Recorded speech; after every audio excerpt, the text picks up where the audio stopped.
દીવ ખાતે એસપી સચિન યાદવ દ્વારા mega drive કરવામાં આવી। પહેલગામ હુમલાની અસર આખા દેશમાં પડી છે, ત્યારે સરકાર દ્વારા જુદા જુદા શહેરોમાં દેશમાં ગેરકાયદેસર રીતે ઘૂસનારા લોકોને પકડી પાડવામાં આવ્યા છે। ત્યારે દીવ એસપી સચિન યાદવ દ્વારા આજરોજ દીવ ખાતે હોટલ, રેસ્ટોરન્ટ તથા અન્ય જગ્યાઓ પર બહારથી આવેલા લોકોની તપાસ કરી આઈડી પ્રૂફની ચકાસણી કરી વેરીફાઈ કરવામાં આવ્યું હતું। કોઈ બાંગ્લાદેશી કે અન્ય જગ્યાઓ પરથી કોઈ ગેરકાયદેસર રહેતા લોકો માથે અને કામ પર રાખનાર લોકો માથે કાયદેસરની કાર્યવાહી હાથ ધરી હતી અને મીડિયા થ્રુ દીવ શહેરના લોકોને સંદેશ આપ્યો હતો કે જે કોઈ લોકો બહારથી આપણા શહેરમાં આવ્યા હોય, આપ લોકોએ કામ પર રાખ્યા હોય તો પોલીસ સ્ટેશન પર આઈડી પ્રૂફ આપી વેરિફિकेशन કરવું। हर्षद वाढेर साथ अरविंद सोलंकी, दी मिरर न्यूज़, दीव। माइग्रेंट्स के ऊपर एक ड्राइव कंडक्ट करी है, जिसमें हमने यहाँ के जितने भी शॉप्स, होटल्स थे जो सस्पेक्टेड थे, जो बाहर से आए हुए थे, उनकी आइडेंटिटी वेरीफाई करने के लिए कुछ लोगों को हमने डिटेन किया है।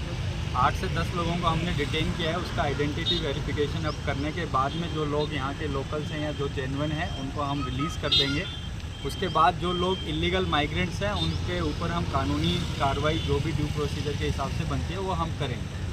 इस इलीगल माइग्रेंट्स की ड्राइव के साथ साथ हमने यहाँ पे दीव में एक फॉल्स डॉक्यूमेंट्स का मुद्दा रहा है, तो उसके ऊपर भी हमने कार्रवाई करी है, जो कि दोनों मुद्दे आपस में इंटरलिंक है, illegal migrants versus false documents. और आपके माध्यम से अंत में मैं बस ये एक संदेश देना चाहता हूँ, सारे जितने भी होटेलियर्स हैं, यहाँ पे बार रेस्टोरेंट हैं, आप जो भी अपना स्टाफ रखते हैं उसकी प्रॉपर पुलिस वेरिफिकेशन करवाएं और कोई भी इलीगल तरीके से जो इंडिया में आया हुआ है उसको एज आ आप वर्कर ना रखें, अदरवाइज आपके ऊपर भी जो भी कानून के हिसाब से कार्रवाई बनती है वो की जाएगी। धन्यवाद। सर, दीव पर्यटन स्थल तो पर्यटकों की सुरक्षा क्या है, तो पुलिस ने क्या बंदोबस्त किया?